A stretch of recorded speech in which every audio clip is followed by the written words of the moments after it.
মৰিগাঁও জিলাৰ আয়ুক্ত হিচাপে আমাৰ মৰিগাঁও জিলা তথা সমগ্ৰ অসমত আৰু ভাৰতবৰ্ষত পবিত্ৰ ঈদ উপলক্ষে আমাৰ প্ৰতিজন ভক্তপ্ৰাণ ৰাইজলৈ মই মোৰ আন্তৰিক শুভেচ্ছা আৰু শুভকামনা জনাইছোঁ। মৰিগাঁও জিলাবাসী ৰাইজৰ যিসকলে আজি ইমান কষ্ট কৰি আজি ধৰক আমাৰ ইয়াত সকলোৱে জানো আমি এখন খুব বেছি আৰ্থিকভাৱে সবল আমাৰ দক্ষিণী নহয়, তেওঁৰ কষ্টৰ ধনেৰে আজি তেওঁলোকে এই ঈদ পাতিবলৈ ওলাইছে। তেওঁলোক সকলোলৈকে আজি জিলা প্ৰশাসনৰ তৰফৰ পৰা আমি যিখিনি সহায় সহযোগ আমি আগবঢ়াব পাৰোঁ আমি নিশ্চয় আগবঢ়াম। সকলোৱে শান্তিপূৰ্ণভাৱে যাতে এই ঈদ উদযাপন কৰে সকলোলৈকে মই আহ্বান জনাইছোঁ। পুনৰবাৰ সকলোলৈকে ঈদ উপলক্ষে শুভেচ্ছা শুভকামনা জনালোঁ। ধন্যবাদ।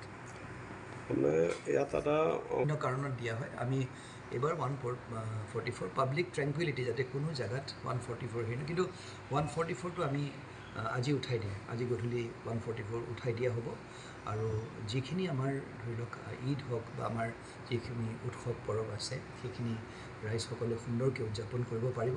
আৰু কিবা কাৰণবশতঃ কেতিয়াবা আমি যাতে সমাজত কোনো দুষ্কৃতিকাৰীয়ে যাতে কোনো অকৃতিকৰ ঘটনা ঘটাব নোৱাৰে বা তেনেকুৱা ধৰণৰ শৃংখলাবদ্ধভাৱে যাতে আমাৰ সমাজখন চলি থাকে তাৰ বাবে 144 দিয়া হয়। সেই তেনে কাৰণবশতঃ দিয়া হৈছিলে। এতিয়া আমি আজি গধূলি বা কাইলৈ ৰাতিপুৱাৰ ভিতৰত সেইটো আকৌ উঠাই লোৱা হ'ব।